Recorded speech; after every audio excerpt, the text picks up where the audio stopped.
자, 미국식 가정으로 넘어가기 전에 아, 빅토리아 시대 전체적으로 한번 정리를 하고 넘어갈 겁니다. 일단 귀족이라는 개념을 확 빼고 빅토리아 여왕이 워낙 오래 사셨기 때문에 결혼의 변화 모습이 거의 모두 혼재되어 있다라고 생각을 하시면 됩니다. 이게 국가의 권력을 강화시키는 뭐 그런 것까지 포함해가지고 다 들어가 있어요.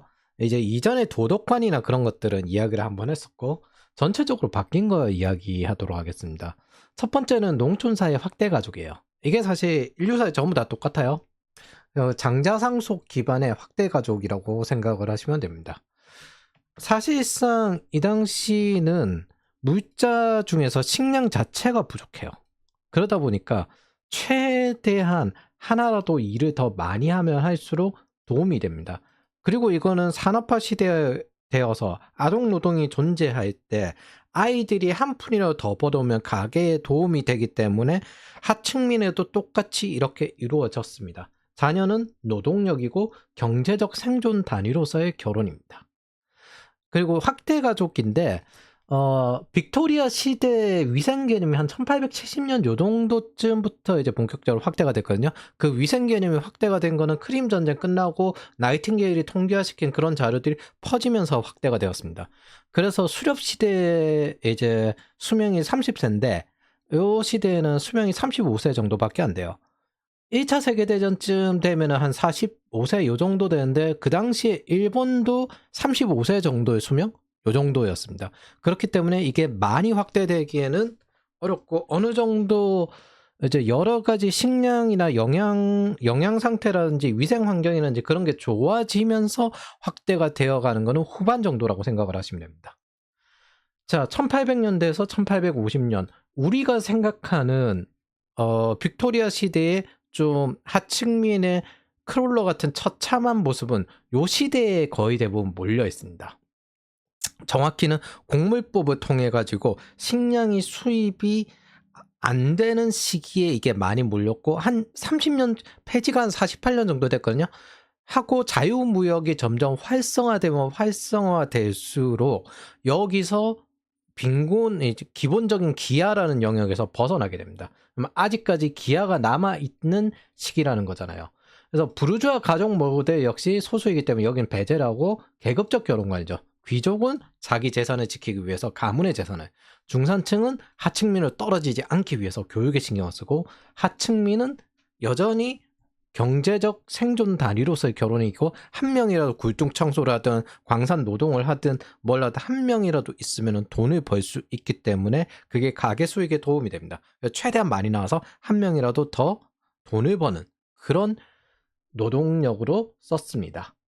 그래서 두 가지 측면에서 이야기를 할게요. 좀 살만한 중산층, 도시 상공업자들인지 이런 사람들, 중산층을 숙련 노동자로 보았을 때 이 시기는 노동조합 공동체 속의 가족 연계 결혼입니다. 산업혁명 시기잖아요. 그래서 새로운 중산층이 떴는데 그 중에 하나가 숙련 노동자, 현실적으로 이야기하면 엔지니어입니다.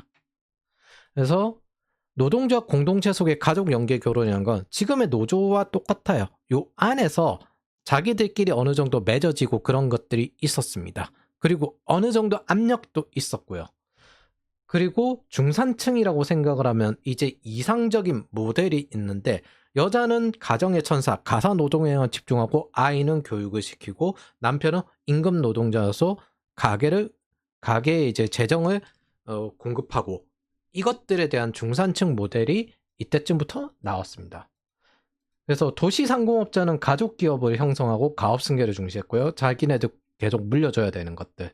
그래서 똑같이 교육에 집중한 건 자기네들 가게로 그대로 물려주길 바랬던 거예요. 당연히 숙련 노동자, 엔지니어들은 자기 자식이 엔지니어로 크길 바랬죠. 그래서 일종의 도제식 느낌으로 비슷하게 했습니다. 그럼 서민 노동자는 어땠을까? 전편에 이야기했듯이 1850년까지 석탄 생산량이 증대했고 1842년 탄광법으로 아동과 여성은 탄광법 나오기 전까지 아동과 여성은 반나체로 석탄을 나르는 그런 시기였습니다. 이거 탄광법 이후에는 여성들은 이제 새로운 일자리를 찾았어야 됐는데 사실 저게 여성 보호라는 측면에서 저렇게 했지만 사실 새로운 일자리 찾는 게 더 어려웠을 거예요. 석탄을 날랐다. 1842년 탄광법으로 이것을 금지했고 여성들은 새로운 일자리 찾아냈고 아이들은 다른 노동을 해야 했습니다. 근데 그게 사정이 더 안 좋았을 거예요. 새로운 일자리 찾는 게 지역 자체를 옮겨야만 찾을 수 있을 정도 수준이니까. 그래서 이 시기에는 프레스갱이라면서 사람 나치아도 군에 입대시키는 그런 시기이기 때문에 채찍으로 치기도 했습니다. 이걸 조금 더 이전 시대를 이해를 해야 하는데 이전 시대에는 농촌 간의 수공업으로 섬유 제조를 해왔어요. 그러다가 공장 시스템으로 전환되니까 이 농촌 간의 수공업이 그 가정에서 만들던 거였거든요. 그래서 가족 노동이에요. 아이도 일을 하고 그게 공장 시스템으로 전환하니까 그대로 공장 단지로 넘어갈 수밖에 없었죠. 가족 전체가. 그래서 농촌 공동체가 이때 무너지고 가족은 공장 노동으로 넘어갑니다. 섬유 제조의 맨체스터와 리즈, 금속 가공의 버밍엄, 해운과 무역의 리버풀, 어디서 EPL에서 한 번씩 들어본 것들이죠. 조선과 중공업의 글래스고 이런 것들이 여기 단지를 형성해서 사는데 이 서민들은 기업의 사택에 살았습니다. 기업이 제공하는 주택에 살았습니다. 그래서 노동자들은 이제 기업이 제공하던 주택에 살았고요. 사택은 이제 개인적인 집이라니까. 숙련 노동자들은 사택에 살았고 저 사람들은 중산층이었으니까. 숙련 노동자들은 사택에 살았고 지역 경제 자체 대다수 노동자들은 기업 주택에 살았다.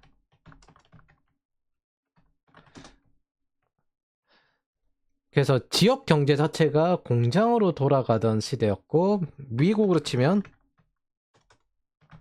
디트로이트 같은 곳이었습니다. 이게 요런 식으로 그냥 방 하나에 가구 한 두세 가구가 뭉쳐있는 수준이거든요. 요런 식으로 몰려 살아요.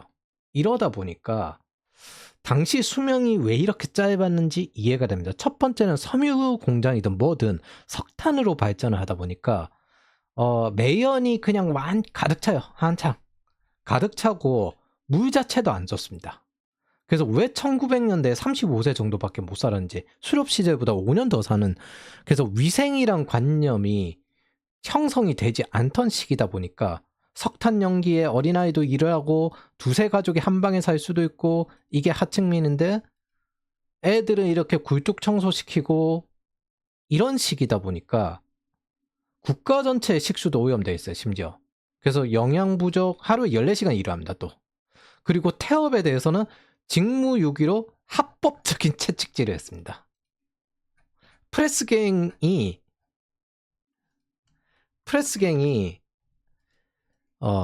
이게 개신교의 직업 소명을 어긴 거 비스무리하게 이렇게 적용이 되기 때문에 프레스갱이 오히려 인간적일 수 있어요. 그러다 보니까 영양 부족, 고강도 노동, 비위생적인 환경, 그리고 채찍질 여기에 섞이니까 진짜 전염병을 불러요. 이 채찍질 이건 맞는 것도 그렇지만은 스트레스를 엄청 났을 거잖아요. 말이 채찍질이지 폭력도 했을 거고. 그래서 결핵과 콜레라 이런 식으로 전염병이 나옵니다.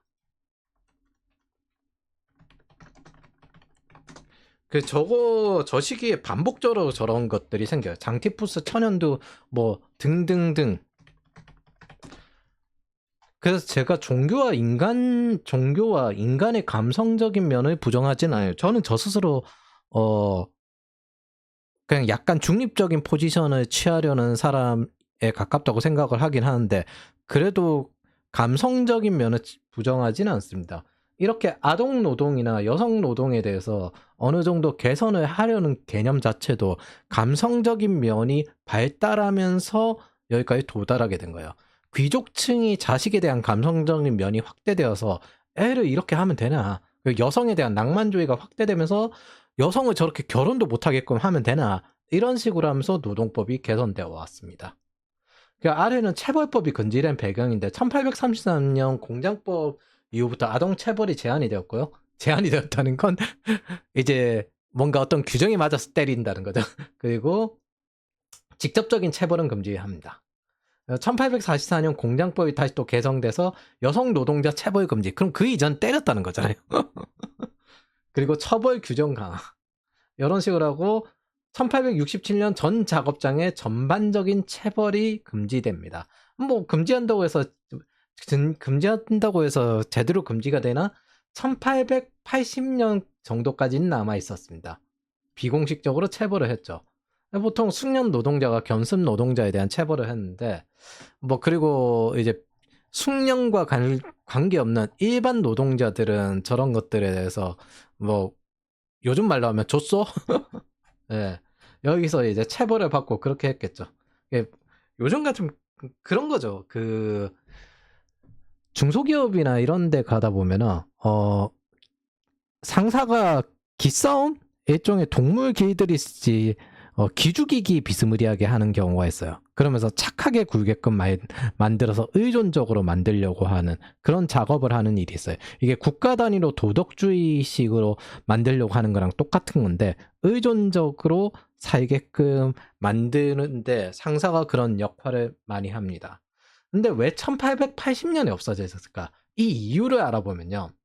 노동조합에 대해서 먼저 이해를 해야 돼요. 본래 조합이란 건 동인도 회사와 같은 무역조합을 뜻하는데 산업화 시기를 거치면서 노동조합이란 게 만들어집니다. 근데 이 시기 경제적 생존 단위에 대해서 결혼은 여전히 이제 경제적 생존 단위에서의 결혼이죠. 확대 가족인 점도 변하지는 않아요. 낮은 임금 가족 체제에서 아동 노동은 한 푼이라도 남기면 주요한 수익원이니까. 근데 기본적으로 숙련공 가족 임금 체제입니다. 그러니까 아버지는 공장에서 혼자 외벌이를 하고 여성 가사 전담하고 자녀 교육받는 중산층 가족 이상을 실현한 것입니다. 성별 분업이 이때 시작이 돼요. 숙련공은 자가주택이 있어요. 선거권도 있어요. 즉 중산층입니다. 숙련공이라고 하니까 뭔가 이거 경력이 많이 된 사람인가 하는데 그냥 엔지니어입니다. 엔지니어. 한 8년에서 10년 정도 된 2, 3년 정도가 견습이고 거기 밑에서 이제 도제식으로 비스무리하게 하면 한 8년 정도 하면은 이제 숙련공으로 인정이 되는데 그것도 돈이 있어야 돼요. 저 조합이 돈이 비싸거든요. 조합비가 되게 비싸거든요. 그래서 숙련공 노동조합입니다. 정확히는. 그래서 보면 1832년 선거권 있죠? 이 중산층 남성 선거권 집 있어야 됩니다. 도시 노동자 계급 이때쯤에 본격적으로 확대되는데 이게 숙련공 정도는 이렇게 줘도 되지 않을까? 라고 생각을 하는 겁니다. 그러니까 요거예요, 요거. 그러다가 이제 농촌까지 확대되면서 일반 노동자까지 확대가 됐는데 일반 노동자는 선거권이 없었다는 거죠. 그래서 두 번의 선거권의 확대에서 이야기한 건 자가주택이 있는 숙련공을 뜻합니다. 부르주아 정도는 우리가 선거권을 줘도 되지 않을까요? 우리나라에 이렇게 산업혁명을 이뤘고 이렇기 때문에 산업혁명이 딱 끝나는 시기잖아요. 그런데 저기 이런 숙련공은 사택에서 하는데 반숙련공, 비숙련공들은 이렇게 살아요. 어디 갔냐? 예, 이렇게 살아요. 이렇게. 저러면서 저기 있는 사람들 중에도 사실은 저기 유럽 대륙에서 한 2, 3년 거치다가 이제 선진 기술 배우려고 영국에 이민이란다. 영국에 온 사람들 꽤 있었습니다. 그래서 이 사람들은 서민이었는데 빈민들은 일반 임대주택으로 갑니다. 이게 뭐냐면은 이제 그 과밀된 닭장 같은 저것도 과밀되는데 저기가 서민이에요. 빈민은 저거보다 더 안 좋은 데 가는 거예요. 길거리 노숙이나. 그래서 이 기업 주택들은 저게 좋은 사정에 속합니다. 참고로 이게 좋은 사정에 속해요. 빈민은 이보다 더 심해요. 저것도 못 구하면 쫓겨나는 거예요. 그래서 광산, 방직노당, 제철소 노동자 요런 쪽이 많았는데 광산에서 쫓겨난 여성들이 사정이 더 안 좋아졌을 겁니다. 그래서 광산촌, 공장촌 여기 중심으로 도시 커뮤니티가 형성되고 보통 뭐 술집도 형성되고 흔히 이제 회식 문화가 이때 나오는 거죠. 그래서 숙련 노동자 노조 간부들과 작업장 감독관들이나 뭐 이런 사람들이 커뮤니티 리더가 됩니다. 즉 이 도시 전체에 영향력 있는 커뮤니티 리더가 되는데 제일 센 사람들 중에 하나가 숙련 노동자 간부들이죠. 뭐 이 노조 숙련 노동자 간부들. 그래서 노동계급 의원들이 후반기에는 이렇게 확대가 돼요. 이런 분들이. 그래서 70년대쯤에 확대가 됩니다. 광부 출신들이 주로 확대가 되고 노동장 설립자, 뭐 키어아디 이런 사람들도 있고. 자, 72년에 숭령공 조합의 투표 압박에 대해서 뭐 숭령공들만 가입을 하잖아요. 당연히 숭령공 조합에서 비밀투표법이 통과가 안 되었으면 뭘 하겠어요. 야, 너 나랑 같은 조합에 있는 애인데 투표를 그따구로 이런 게 티가 나오게 됩니다.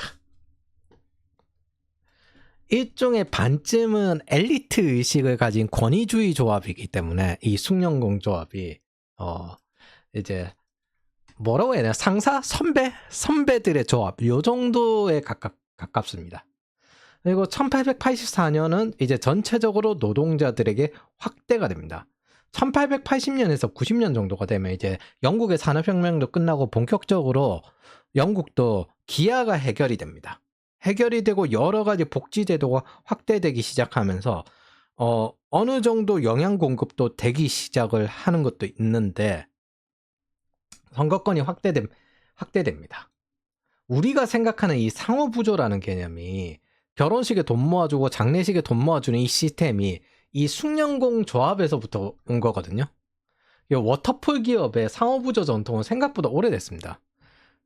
근데 이 당시 노동조합은 다시 말하자면 여러분들이 생각하는 모두가 가입한 노동조합이 아니라 숭령공 조합, 뭐 선배들의 비싼 돈 주고 가입할 수 있는 조합이란 겁니다.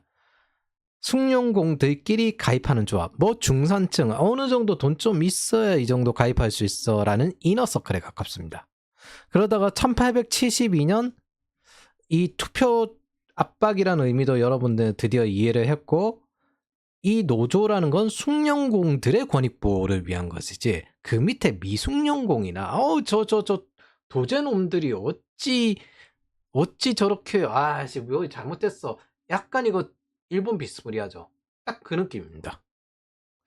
일본 아직 어릴 때는 야, 돈 안 받고 일할 수 있는 거지 젊을 때는 하면서 이런 식으로 접근한 권위주의에 가깝습니다. 근데 1872년 노동조합법이 합법으로 통과가 되고 1875년에 파업이 합법화가 돼요.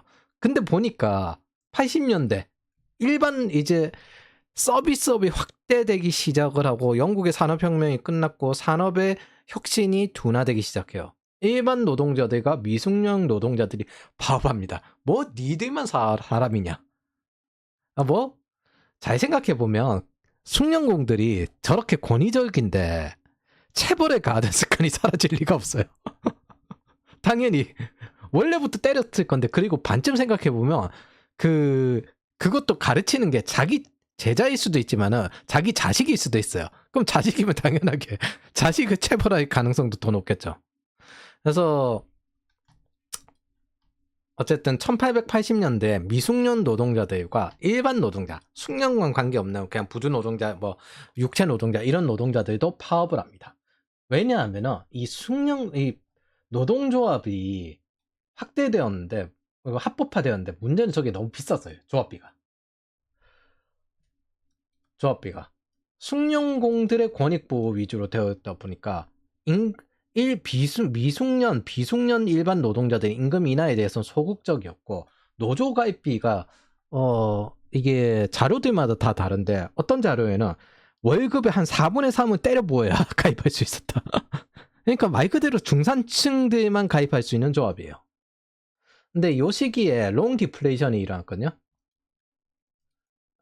1879년에서부터 그 최초의 글로벌 경제 불황인데, 디플레이션이 일어났다는 건 바꿔 이야기하면 경제 성장률이 인플레이션이 완전히 제로 이하로 내려갔다는 겁니다. 그러다 보니까 일반 노동자들의 임금도 떨어질 가능성이 굉장히 높아졌습니다. 그러니까 노조 운동이 더더욱더 활발해져요. 이게 1880년의 배경입니다.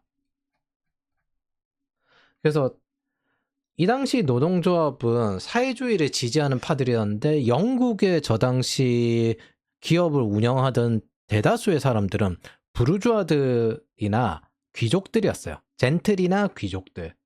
그러다 보니까 더더욱더 사회주의를 지지하는, 근데 온건했습니다. 그렇게 뭐 마르크스주의적으로 혁명을 일으켜야 되고 요런 식은 아니었어요. 왜냐하면 단계별로 계속 확대되고 있었고 좋아지고 있었으니까. 그래서 비스마르크가 이 시기에 마르크스주의 막으려고, 군국주의랑 마르크스주의 막으려고 비스마르크식 사회주의가 확대되는 것처럼 영국의 노동자 복지 기능이 확대됩니다. 정부 주도로. 이제 본격적으로 운영을 하기 시작을 해요. 그래서 이 제도의 도입으로 단계별로 노동자들은 중산층으로 거듭나게 할 수 있는 시대가 펼쳐지기 시작을 합니다. 그 이전까지는 사실 그 중산층 그거 내 자식에게 물려주고 싶지. 내 자식 도제로 가르치고 싶지.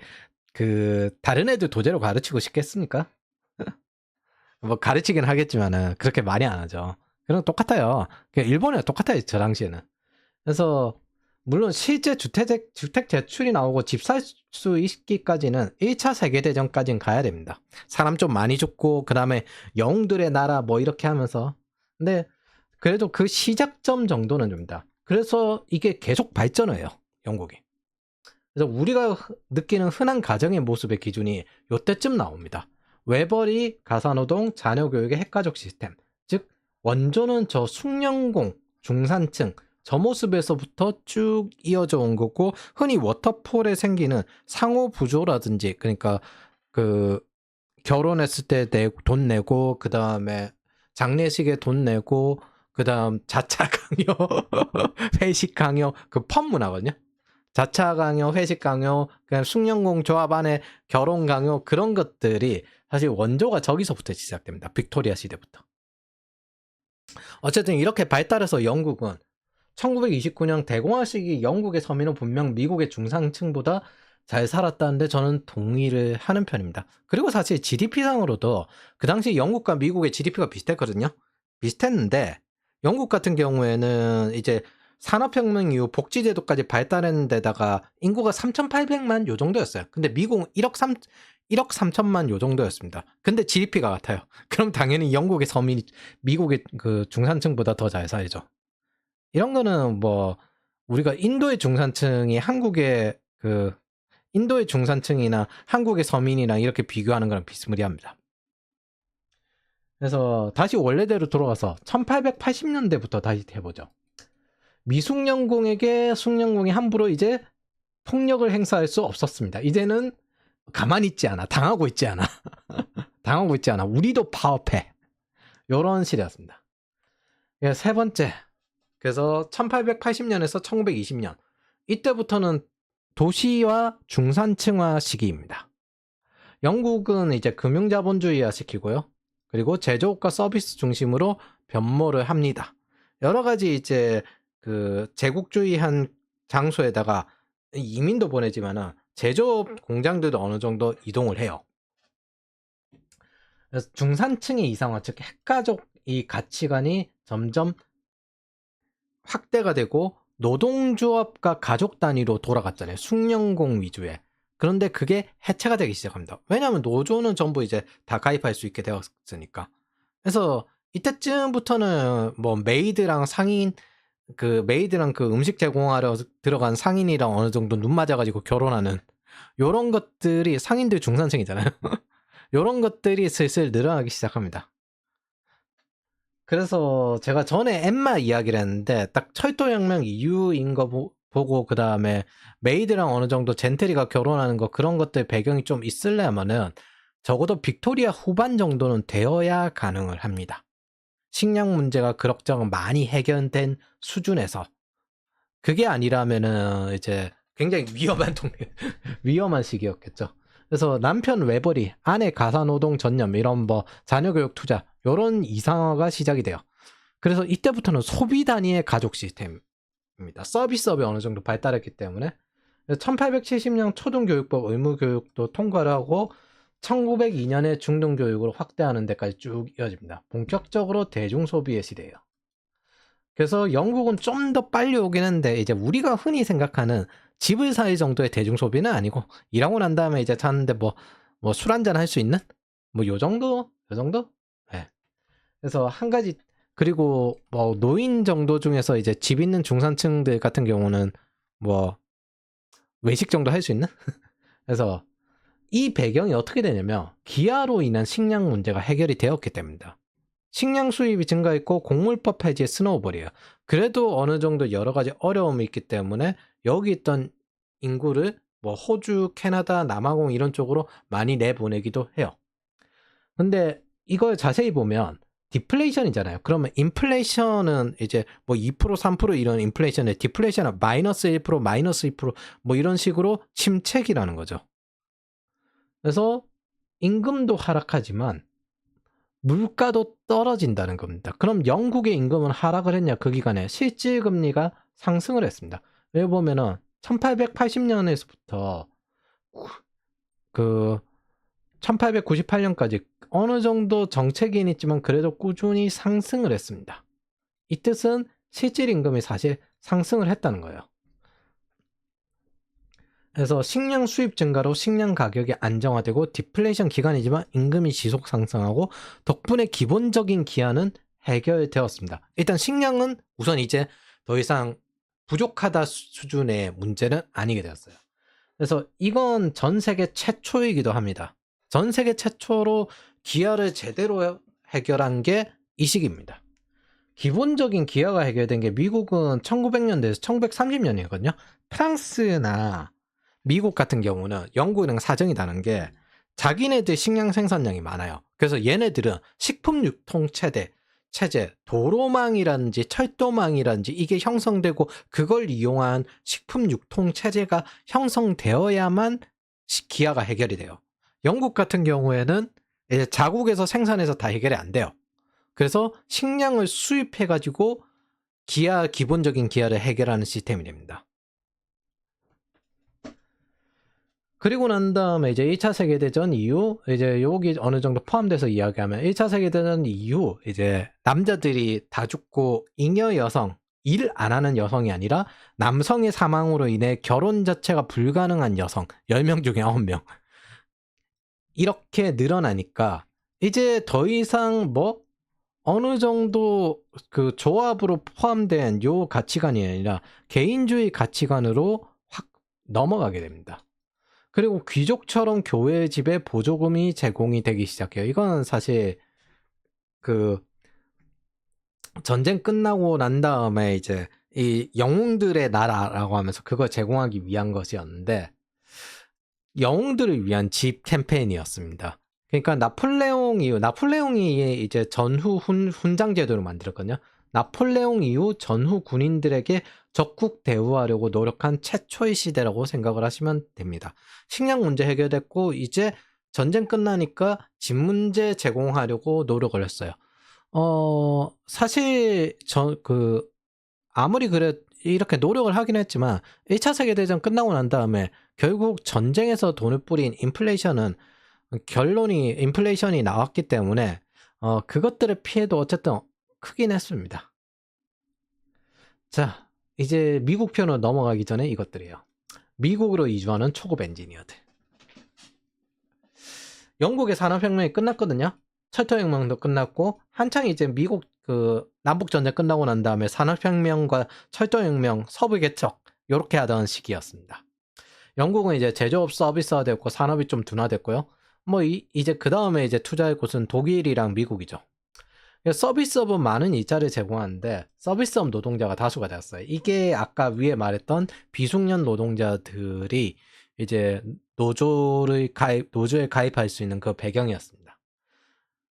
근데 이제 이 이전에 산업혁명 시기 영국은 선진기술 배우려고 2, 3년차 초급 엔지니어들이 영국으로 왔는데 80년대 이후부터는 미국으로 갑니다. 그래서 영국은 미국과 독일의 추격에 위기감을 느끼기 시작을 해요. 젊은 용기 있는 엔지니어가 이민을 오는 경제에서 이민을 가는 경제로 변화합니다. 식량 위기에 따라서 영국 자체도 호주, 뉴질랜드, 캐나다, 남아공으로 뭐 이주도 시키고요. 아무리 수입을 해도 한계점이 있으니까. 그래서 이때부터 확대되는 게 민족주의에서 국가주의로 넘어가기 시작을 합니다. 독일과의 대립도 그런데 영국을 버리고 미국으로 인한 엔지니어는 막아야 되거든요. 엔지니어는 일단 남아야 돼. 다른 일반 노동자들은 좀 외국으로 가도 되는데 엔지니어들은 여긴 좀 남아줘야 돼. 그 자신들도 엔지니어의 중요성은 알았어요. 이제부터는 엔지니어의 역사인데 미국이 원래 초빙하고 싶었던 사람은 자본가 왕족이었습니다. 왕족.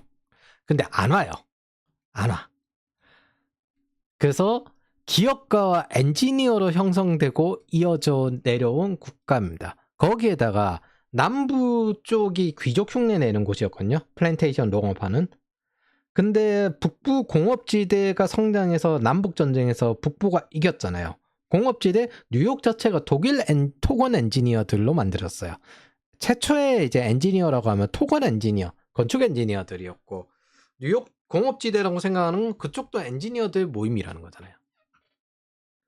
그래서 넘어가서 이제 또 남북전쟁 끝나고 나니까 철도혁명 나오고 그리고 미국의 산업혁명이 본격적으로 시작이 됩니다. 그리고 그 엔지니어들이 어디서 온다? 유럽 대륙과 영국에서 옵니다.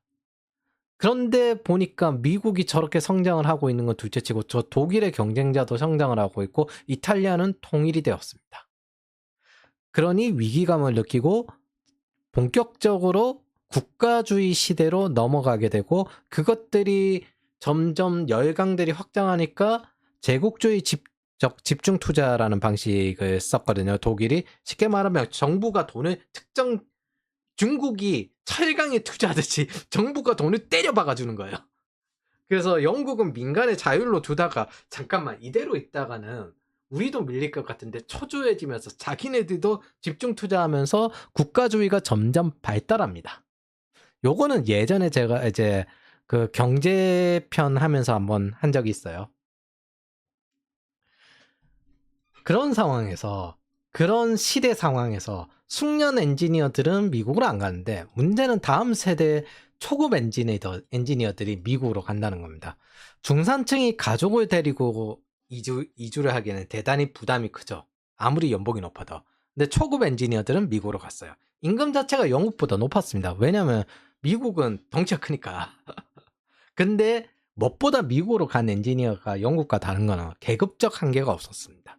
영국은 숙련 노동자가 된다는 뜻은 그냥 이제 노동자가 된다는 거고 경영진 같은 경우에는 귀족과 부르주아들이 잡고 있는데 미국에는 그런 사람들이 없었잖아요.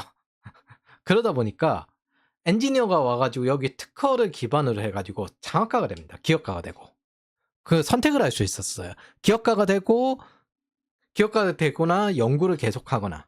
그래서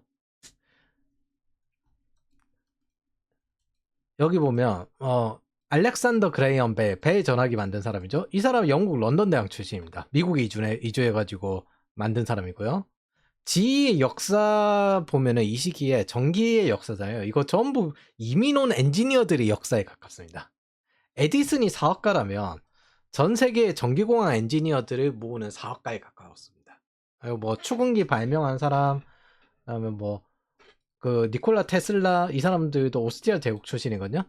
뭐 이거 이후에 보면 로키트 마틴의 로키트, 그 다음에 보잉의 엔지니어, 뭐 엔지니어들이 기업을 만든 사례는 미국에 수두룩해요. 이 시기에. 그래서 우리가 보는 발명가라는 시대도 미국의 작업장 문화에서 이어져 놓은 엔지니어의 시대입니다. 이게 과학과 달라요. 정부 주도의 과학과. 엔지니어들은 현실의 실용주의적인 과학 내용만 써가지고 문제를 해결하는 데 집중하는 사람들이었어요. 그래서 에디슨, 조지 웨스팅하우스, 조지 이스틴, 뭐 코닥 만든 카메라, 알렉산더 벨. 예. 그래서 요런 미국의 전기 시대는 거의 외국에서 온 엔지니어들이 만들었다고 봐도 됩니다. 그래서 미국은 영국의 숙련공, 즉 엔지니어들은 중산층 엘리트화되고 자기만의 성역을 쌓았는데 미국은 기업가가 되고 실용주의자였습니다. 노조와 다른 전문적인 조직이 있었거든요. 엔지니어들 전문 조직. 있었는데 이건 지들끼리 엘리트식에 가까웠어요. 영국에서는. 그래서 계급 이동이 어려운 영국과 달리 기업가 기반의 미국은 계급 이동이 자유로웠습니다. 그래서 영국은 전문직으로서의 권위와 지위를 강조해서 중산층이 이런 거야 이런 걸 보여줬다면 미국은 기술 혁신과 산업 발전의 촉진을 강조해서 기업가가 됩니다. 쉽게 말하면 재벌이 될 수 있다는 거죠. 젠트리가 될 수 있어. 그래서 이 당시에도 미국은 이랬어요. 전 세계의 혁신가들을 다 끌어모았습니다. 그래서 영국은 더더욱더 국가 권력을 중시하는 나라가 되었고, 국가도 성장, 이 시기에 이제 늘어난 게 사회 진화론인데, 다윈의 진화론을 국가에 적용한 거예요. 국가에도 성장과 발전이 필요하다. 바꿔 이야기하며 적자 생존입니다. 우리가 흔히 생각하는 적자 생존이 자주 떠오른 이유가 다윈의 진화론을 사회에 적용시켜 보자라는 게 이겁니다. 그리고 이게 제국주의의 합리화가 되죠. 이걸 이해하게 되면 여러분들이 1차 세계대전에 어떻게 그 양국의 지휘부들이 고작 몇 킬로 전진시키기 위해서 10만 명을 분쇄시키는 결정을 쉽게 낼 수 있는지 드디어 이해했습니다. 약한 놈은 뒤지는 거예요. 그리고 여러분들이 생각하는 남성성 문화도 이 배경입니다. 적자 생존, 사회 진화론. 심지어 이 시기 1차 세계대전이 어떻게 했냐면 귀족, 공학 석박사 가리지 않고 노동자고 뭐고 그냥 한 방에 다 집어넣었어요. 프랑스도 그렇고 영국도 그랬어요. 그래서 귀족 여성들이 중산층이랑 결혼 많이 했잖아요. 그래서 이때 공학 석박사들을 전쟁터에서 희생시키고 난 다음에 전후 경제 성장이 어려움을 겪으니까 2차 세계대전부터는 공학 석박사는 무조건 후방으로 빼는 게 이때부터 시작이 됩니다. 이런 방식이 지금 전 세계에 펴져 있어요. 그래서 여러분 전쟁 날 때 겁나면은 공학 석박사부터 먼저 따십시오. 제가 학생들 괜히 석사 따게끔 하는 거 아닙니다. 그래서 시대를 보면 중세 봉건 시대에 교회 권력에 맥을 못 추던 시대에서 교회 권력이 약해진 르네상스기 상인 권력으로 베스트팔렌 요 조합으로 인해서 종교의 선택권이 어느 정도 이루어졌죠. 그리고 중앙정부 법제도의 완비 이후 절대 왕정으로 넘어가게 됩니다. 그래서 왕정이 강해졌다가 프랑스 혁명으로 의회 권력이 탄생하고 민족주의로 넘어가게 돼요. 그러면서 우린 저 나라와 달라. 왜냐하면은 프랑스 혁명 이후 민족이 프랑스 혁명 이후 노동자 계층 아니면 이 맞다. 프랑스 혁명 부르주아가 한 거였지. 어쨌든 이렇게 해서 막 혁명을 다 일으키게 되면은 동조해서 일으키게 되면 안 되잖아요. 야. 우리 민족은 달라. 이런 식으로 민족주의적 구분이 시작이 되기 시작해요. 그리고 노동자들이 정치에 등장하고 숙련 엔지니어들이 영국을 떠나면서 경쟁국가 열강이 등장하기 시작하니까 정부 중심의 국가주의로 변화를 했어요. 국민국가 시기가 되니까 정부 중심으로 변화하기 시작한 거예요. 그러면서 적자 생존이 적용된 사회 진화론 시대가 펼쳐지기 시작을 합니다. 이게 다윈의 진화론을 사회에 적용시켜 보려고 하던 방식의 연장입니다. 결론은 원래 민족주의니 국가주의니 하는 건 능력자들을 공짜로 싸게 써먹으려는 정부의 심보에서 비롯됩니다. 애국심의 시초가 이거예요. 사회진화론, 적자생존. 그리고 이때부터 1900년대 이후 현대의 시작점인 전쟁 문화의 시대로 들어가게 됩니다. 저게 더 강화돼요. 결혼제도와 시대를 어느 정도 연결해보면 결혼제도는 결국 크게 4가지 팩터로 연결됩니다. 경제구조, 어떻게 하면 생존할 수 있는가, 농촌마을 공동체냐, 조합주의 공동체냐, 도시의 가족이냐, 개인화냐, 이 생존과 이익에 관련된 것들이에요. 결혼은 결국 경제적 공동체입니다. 솔직히 굳이 감정적이라면 연애만 하지 저걸 결혼을 할 이유는 없죠. 그거는 1970년대 포스트 모더니즘 이후부터 나옵니다. 계급관계. 각각 계급에 따라서 자기네들이 생존하는 방식이 달라요. 특히 하층민 같은 경우에는 자녀의 노동 수익으로 고볼륨의 일을 하기 때문에 쉽게 말하면 어린애가 벌어온다 하더라도 한 푼이라도 이익이 나오면은 가계 보탬에 훨씬 도움이 됩니다. 그리고 국가정책, 상속제도, 주거지원제도, 사회보험과 부조. 대부분 사람들이 착각하는 게 있는데 어, 사실상 현대사회에 결혼이 줄어들고 있다 한들 결국 대부분의 경제는 가정 경제입니다. 제가 다음 편부터 할 건데 대중 소비의 시작점은 있잖아요. 연애입니다.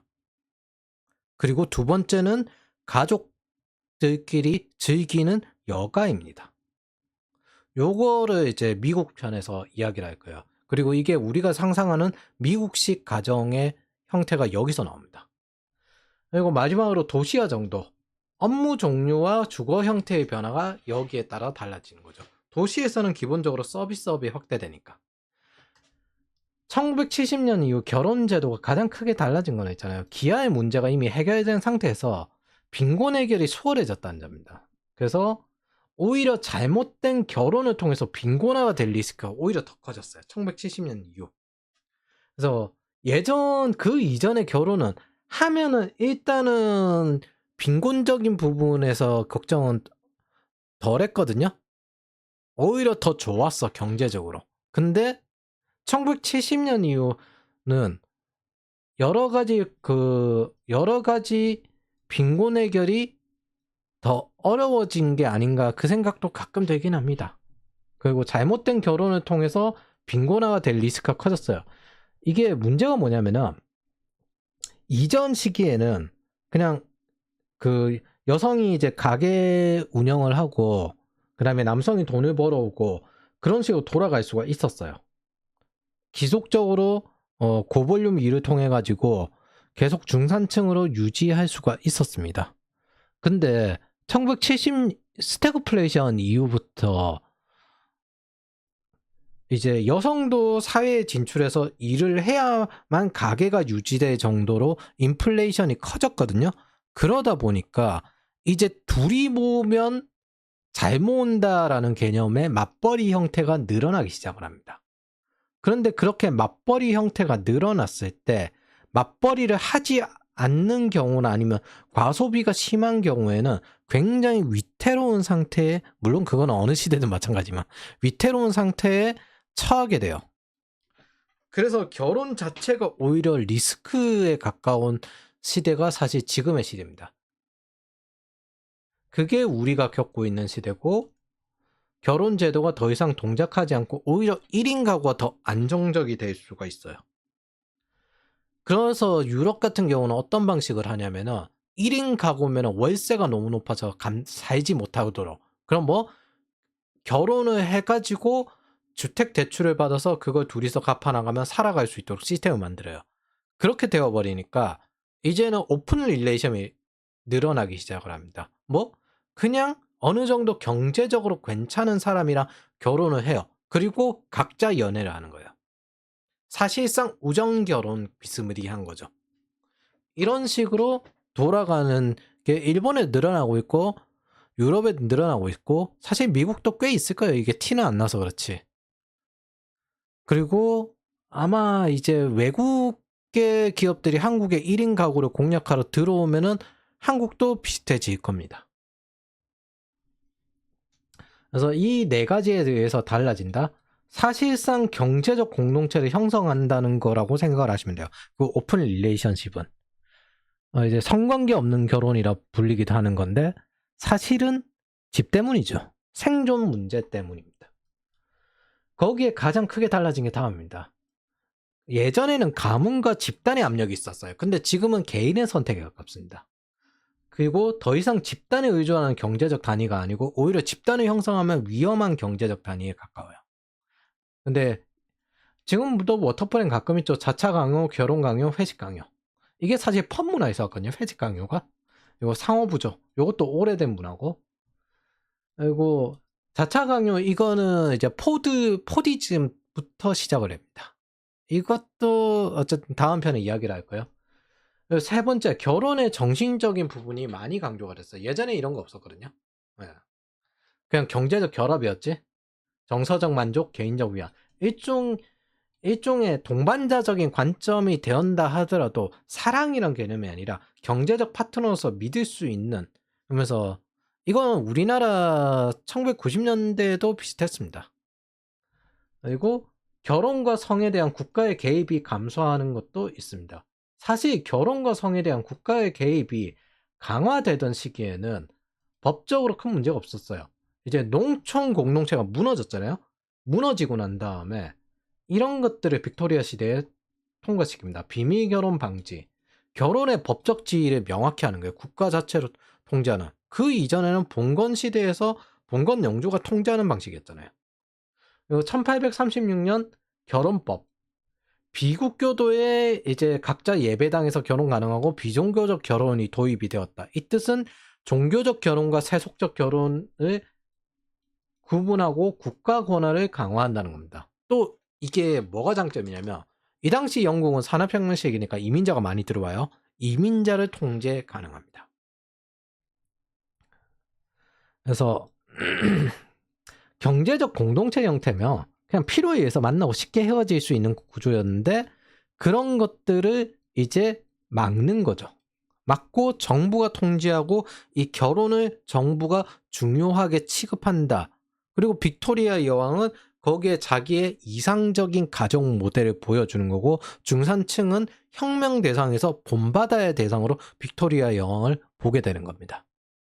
그래서 가족 단위 통제도 정부 입장에서 할 수 있지만 가족 단위 소비도 증대시킬 수 있는 구조가 됩니다. 우리가 보는 대부분의 모습은 왜 전형은 이 빅토리아 시대에서 왔습니다. 동시에 현대 결혼이 소멸하는 이유기도 하죠. 이 네 가지 팩터가 전혀 다르고 안 맞아요. 왜냐하면 이것들은 국가 권한을 강화시키기 위해 만든 빅토리아 여왕과 그 다음에 정부의 모든 수단들이었으니까. 그리고 이렇게 하면 뭘 할 수 있냐? 도덕적으로 착하다고 생각하는 사람들을 잘 양성할 수 있는 방법론이기도 했습니다. 민족주의자에서 국가주의로 넘어가고 1차 세계대전에 스스로 참전할 수 있도록. 그래서 영국의 이제 사람들이 자원 입대를 할 때 우리가 저 오만한 독일 애들을 본때를 보여주겠다. 이런 식으로 참전했습니다. 그게 재앙이 되었죠. 바꿔 생각하면은 엔지니어들은 거기에 휩쓸린 엔지니어들 얼마나 영국에 남았을까요? 바꿔 생각해 보면 사실상 다 싸게 써먹으려고 만들어진 개념입니다. 애국심의 시작점은 이겁니다.